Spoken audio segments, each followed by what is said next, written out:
In this video I'm going to show you how to create an eCover. Now an eCover is a graphic which gives a physical dimension to any digital product that you might be selling online.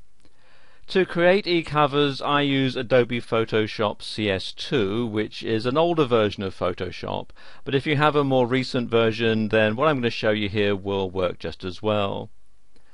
I'm also going to use the one-click covers plugin for Photoshop, which you can download from this website here.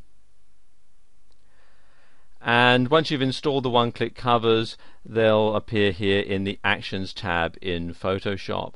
And what these are basically a pre-programmed set of instructions that Photoshop will follow. So it automates certain tasks so you don't have to do them yourself manually over and over again. Okay, to begin, what we're going to do here is use ebook 2 for this example.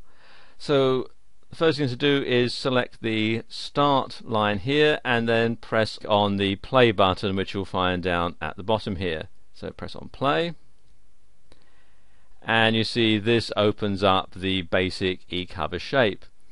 All we have to do now is add in our graphics and so on. So what I'm going to do is just pause the video while I do that.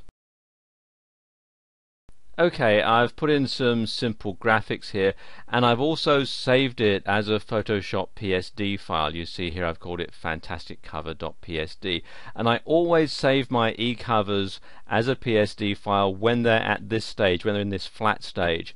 And the reason that I do this is because later on when they've been put into the ebook format, which you'll see a bit later, if there's anything that I don't like about it or I need to go back and make any changes, then it's much easier to do it at this stage. So this is why I always save it as a PSD file at this stage. Okay, the next thing to do is come down here to compile and click on play.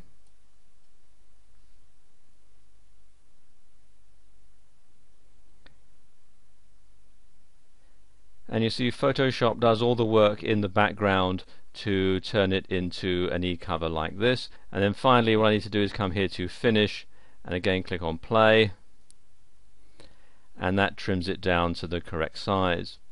Now I need to save it so that I can incorporate it into my web page, and for this I'm going to use the Save for Web function. So come here to File, Save for Web,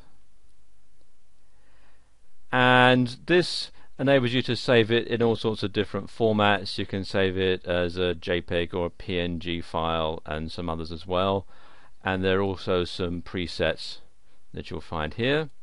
And also, if I move this up a little bit, if I click on this icon at the bottom here, I can preview it in my default web browser, so I'll see what it looks like when it's actually on my website.